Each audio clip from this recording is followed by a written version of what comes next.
Hare Krishna. In the beginning of 12th chapter, we see difference. We see the difference between we see difference in Baladev Vidyabhushan's commentary and Vishwanath Chakravarti commentary. Can't hear. Commentary. What's the difference? Yeah. Baladev Vidyabhushan says that devotional service is better than realizing the self, but Vishwanath Chakravarti Thakur he takes first one. Huh? Thanks. Yeah. Anyway, whatever. Yeah, there obviously, if Baladev is writing another commentary on the same work, it must be different. If it's the same, why would you write the work? ஆனால் இங்க பலதேவ வித்யாபூஷணர் அவர் ஸ்ரீல விஸ்வநாத சக்கரவர்த்தி டாக்கூர் கூறக்கூடிய கருத்துக்களிலிருந்து சற்று மாறுபடுகிறார். ஆச்சாரியர்கள் பொதுவா கருத்துக்கள் கூறுவதில் சற்று மாறுபடலாம். And we see in Vishwanath's works, generally he is rejecting dharma, karma, varnashram and all that. That's quite emphatically. அதனால இங்க விஸ்வநாத சக்கரவர்த்தி டாக்கூர் அவர்கள் பொதுவா இந்த தர்ம, அர்த்த, காமா, இந்த மோக்ஷா இந்த நிலைப்பாடு வர்ணாசிரமம் பற்றி எல்லாம் குறிப்பிடுகிறார். Whereas Baladev is a little more conservative, and he also has some regard for, karma yoga, varnashram, etc. So இதுலயும் பலதேவ வித்யாபூஷணர் அவர் இதை பற்றி சற்றும் குறிப்பிடுகிறார். So he has a unique explanation of bhakti. So இங்க அவர் பக்தியின் தனித்துவ நிலையை பற்றியும் குறிப்பிடுகிறார். Baladev defines bhakti in terms of your attachment to varnashram. அதனால் பலதேவ வித்யாபூஷணர் பக்தியை வர்ணாசிரம அடிப்படையில அவர் விளக்குகிறார். So the lowest stage is called sanishta bhakti, where you do the bhakti, but you got attachment to your, nitya naimitta kriyas, karma yoga, etc. அதனால கீழான நிலை அப்படிங்கிறது சன்னிஷ்ட பக்தி, அதாவது செய்யக்கூடிய கடமைகள் அதுல நித்திய நைமித்திக இதுலயும் பற்றுதலுடன் செய்யக்கூடியதை பற்றி குறிப்பிடுகிறார். The second type of person is called parinishita devotee. He does pure bhakti, no attachment to anything, but still he does his varnashram system. அதனால பரிநிஷ்ட பக்தி இரண்டாவது நிலை. அவரும் வர்ணாசிரம கோட்பாடுகளை செய்கிறார், கடைபிடிக்கிறார். ஆனா அதுல அவர் எந்த பற்றுதலையும் வெளிப்படுத்துவதில்லை. So he does it only to teach others. So அங்க அவர் கடமையை செய்கிறார். So we have examples like Ambarish Maharaj, who did his, or Yudhisthira, who do their karmas, rule the kingdom, all that, but they have no attachment to it. They're actually pure devotees. So அந்த அம்பரீஷ் மகாராஜ் உதாரணம் எல்லாம் சொன்னாலும் அவர் என்ன பொதுவா உதாரணமாக செயல்படணுமோ அப்படி செயல்படுகிறார். இருந்தாலும் பற்றற்ற நிலையையும் வெளிப்படுத்துகிறார். And then we have next category called nirapeksha. They just do the bhakti, pure bhakti, and they completely reject all the duties of varnashram, dharma, karma yoga, etc. ஆனால் நிரபேட்ச பக்தி இதுதான் உன்னதமானது அப்படின்ட்டு சொல்லப்பட்டிருக்கு. அதுல பொதுவா பார்த்தோம் அப்படின்னா வர்ணாசிரம கோட்பாடுகள் இதெல்லாத்தையும் முழுமையாக அதிலிருந்து அதை விலக்கி வைக்கிறார். So that idea he puts into the Bhagavad Gita in these chapter in Bhakti Yoga, and in Brahma Buddha Rasanatma he puts this idea again. So he has a little bit unique way of explaining things in terms of attachment to varnashram. ஆனால் இந்த வர்ணாசிரம அடிப்படையில ஒருவர் எவ்வாறு பற்று இல்லாமல் இருக்கிறார், பக்தியின் தனித்துவம் இதை பற்றி எல்லாம் அவர் பிரத்யோகமாக விளக்குகிறார். When we say karmanevehi samsiddhim asita janakadaya, when we say Janaka Maharaj, just by doing karma he has attained perfection, does it mean he is a karma yogi, nishkama karma yogi, or he is a bhakti yogi? What was that? Could you repeat it? Did you hear? When we say Janaka Maharaj, karmanevehi samsiddhim asita janakadaya, in this shloka it is said, just by performing your nishkama karma yoga, Janaka attained perfection. So does it mean he was a nishkama karma yogi or bhakti yogi? Janaka Maharaj, is he a nishkama karma yogi or bhakti yogi? Janaka. Janaka Maharaj. Oh, well, our acharyas don't mention much about Janaka, so I don't know. So அதனால இங்க ஜனக மகாராஜ் பொதுவா அவரை நிஷ்காம கர்ம யோகியா பக்தி யோகியா அப்படின்னு வரும்பொழுது ஆச்சாரியர்கள் ஜனக மகாராஜோடைய நிலை பற்றி எதையும் குறிப்பிடல. But his class is a Mahajan, so we accept him as some sort of devotee doing pure bhakti, but probably we put him in the parinishita category again. So அதனால அவர் இந்த பரிநிஷ்ட அந்த நிலையில வைத்துக் கொள்ளலாம். அவரும் ஒரு மகாஜனர் தான், ஒரு தூய பக்தர் தான். Sorry for many questions, but this is a chance for me. So when we say klesha adhikarastesham, we have more suffering. Suffering more means suffering more than what? So suffering, klesha, what is the deliverance from suffering means? Kleshagni, you're talking about, or kleshadikara. Kleshadikarata. You mean the Gyani suffers more, extreme suffering. What is the extreme suffering?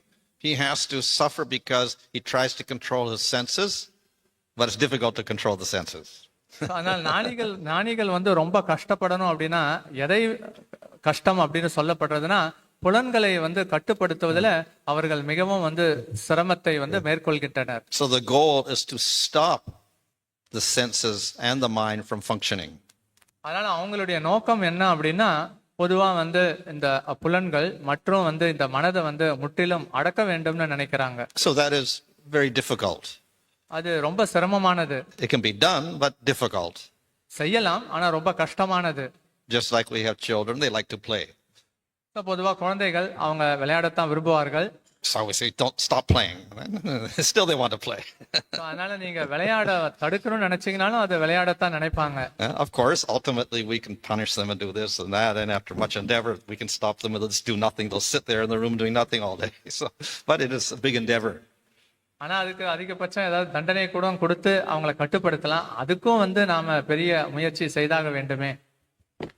Two more questions, Maharaj, please. So when we say Nishkama Karma Yoga is the lowest thing, why Arjuna was advised to do Nishkama Karma Yoga, being a pure devotee? Nishkama Karma Yoga is in the lower stage. Yeah. Why Arjuna was advised to do Nishkama Karma Yoga? Okay, yeah. So Krishna advised Arjuna, you're not qualified for jnana. You do Nishkama Karma Yoga. So அதனால இங்க கேள்வி என்ன அப்படின்னா நிஷ்காம கர்மயோகம் அந்த யோக முறையில கீழான நிலைனா ஏன் வந்து அர்ஜுனர் கிட்ட கிருஷ்ணர் அதை செய்யப்பட வேண்டும்னு வந்து சொல்கிறார். சோ அதனால இங்க வந்து மகாராஜ் அதற்கு கூறிய பதில் என்ன அப்படின்னா அதுக்கு வந்து தகுதி உங்களால வந்து ஞான யோகத்தை செய்வதற்கு தகுதி வேணும் இல்ல. This is an external instruction. It's not the ultimate truth. இது வந்து வெளிப்படையான உபதேசம். இது வந்து பூரண உண்மை அல்ல. Arjuna is eternal Saka of Krishna. He's a Nitya Siddha, so he's beyond all of this. அதனால அர்ஜுனர் நித்தியமான சகா, அவர் ஒரு நித்திய சித்தா, அவர் குணங்களுக்கும் அப்பாற்பட்டவர். But he's also playing the role of a kshatriya. அதனால சத்திரியனின் நிலைப்பாட்டை எடுத்துக்கொள்கிறார். And from the material point of view, kshatriyas are a mixture of sattva and rajas. பொதுவா வந்து சத்திரியர்கள் வந்து சத்வகுணம் ரஜோகுணத்துடைய கலவையை கொண்டுள்ளனர். They are not qualified for jnana. அவர்கள் வந்து ஞான யோக முறைக்கு அவர்கள் தகுதி பெறல. To be qualified for jnana, you have to be sattvic. அதனால ஞான யோக முறையை கடைபிடிக்கணும்னா சாத்விக குணத்துல இருக்கணும். So in script, according to the scriptures, if you're a Vaishya, Kshatriya or a Sudra, you're not qualified for jnana. அதனால வைஷ்யா, சத்ரியா, சூத்ரர் இவர்கள் எல்லாம் வந்து பொதுவா ஞான யோக முறைக்கு அவர்கள் எல்லாம் தகுதி பெறுவதில்லை. Only the Brahmanas are qualified to study the Upanishads and the Brahma Sutras. அதனால பிரம்மசூத்திரம், உபநிஷத்துகள் இவற்றை எல்லாம் வந்து பாராயணம் செய்வதற்கு பிராமணர்கள் மட்டுமே வந்து தகுதி பெறுகின்றனர். So does it mean that because Arjuna was speaking about Jnana Yoga, Krishna gave Nishkama Karma Yoga? If Arjuna would have asked for Bhakti Yoga, then Krishna will not recommend Nishkama Karma Yoga like that? Repeat it again.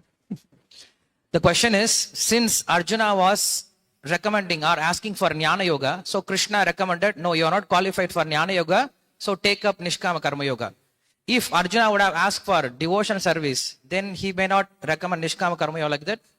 So if Arjuna would have asked, since Arjuna asked for Jnana Yoga, since he was not qualified, Krishna recommended Nishkama Karma Yoga. If Arjuna would have asked for Bhakti Yoga, then is it that he would not have been instructed in Jnana Yoga? Yeah.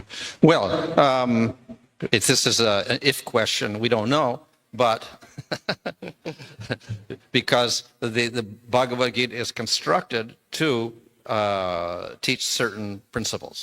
அதனால இது கேள்வி என்ன அப்படின்னா அதாவது அர்ஜுனருக்கு அவர் வந்து ஞான யோகத்துக்கு தகுதி பெறலாங்கிறதுனால அவர் நிஷ்காம யோகம் பரிந்துரைக்கப்படுகிறது. அவர் வந்து பக்தி யோகத்தை கேட்டிருந்தார்னா ஞான யோகம் சொல்லப்படாமல் இருக்கலாமா? அதுக்கு மகாராஜ் சொன்னது இது சற்று கடினமான கேள்வி. பகவத்கீதை எவ்வாறு தொகுக்கப்பட்டுள்ளதுன்னா கோட்பாடின் அடிப்படையில. So he teaches, don't do Jnana Yoga, you're not qualified do karma yoga. So the principle is you act according to your qualification. அதனால வந்து ஞான யோகத்தை உங்களால வந்து மேற்கொள்வதற்கு தகுதி இல்லாத பட்சத்துல கர்ம யோகத்தை வந்து செய்யுங்கன்னா அது தகுதியின் அடிப்படையில. Later in chapter 9, of course, Krishna kind of makes a mixture there when he says, do all your activities for me, whatever you do, your tapasya or whatever you offer to me. So he tells Krishna to do bhakti yoga, but actually also karma yoga, offering the activities to the Lord, as we see in this verse, the nishkama karma yoga, offering the activities to the Lord. அதனால இங்க பகவத்கீதை அத்தியாயம் 9 வந்து நீங்க வந்து செய்யக்கூடிய செயல்களை எனக்கு அர்ப்பணியுங்கள் அப்படின்ட்டு வந்து சொல்கிறார். அதனால செய்யக்கூடிய செயல்கள் பகவானுக்கு அர்ப்பணித்து அதுவும் இங்க சொல்கிற மாதிரி நிஷ்காம கர்மயோக வழிமுறையை கடைபிடிப்பதற்கும் அறிவுறுத்துகிறார். So this again is because of qualification. இதுவும் வந்து எதற்காக பரிந்துரைக்கப்படுகிறதுனா தகுதியின் அடிப்படையில தான். Well, you can do bhakti yoga kind of, but do karma yoga also because you are a kshatriya. அதனால நீங்க பக்தி யோகத்தையும் செய்யலாம், அதே சமயத்துல கர்ம யோகத்தையும் செய்யலாம், காரணம் நீ அடிப்படையில சத்திரியன். But then at the end of the Bhagavad Gita, Krishna says, don't do any of this, just do bhakti. Surrender to me. கிருஷ்ணர் கடைசி அத்தியாயத்துல நீங்க எதையும் வந்து செய்ய வேண்டாம், எல்லாவற்றையும் தொடர்ந்து பக்தி ஒன்றை மட்டும் செய்தாலே போதுமானதுன்னு வலியுறுத்துகிறார். So if you have faith in the Lord and surrender to him, you don't have to do anything else. That's the conclusion finally. நீங்க பகவான் இடத்துல நம்பிக்கை கொண்டு பகவான் இடத்துல சரணடையும் பட்சத்துல நீங்க வேறு எதையும் வந்து செய்யப்பட வேண்டாம். இதுதான் பகவத்கீதையில இறுதி உபதேசம். So that is the final recommendation of Krishna to Arjuna. Just do bhakti yoga. அதனால கிருஷ்ணர் அர்ஜுனர்கிட்ட கடைசியாக சொல்லக்கூடிய விஷயம், நீங்க பக்தி யோகம் செய்தாலே ஒன்றே போதுமானது. Thank you so much, Maharaj. Maybe next time, next class.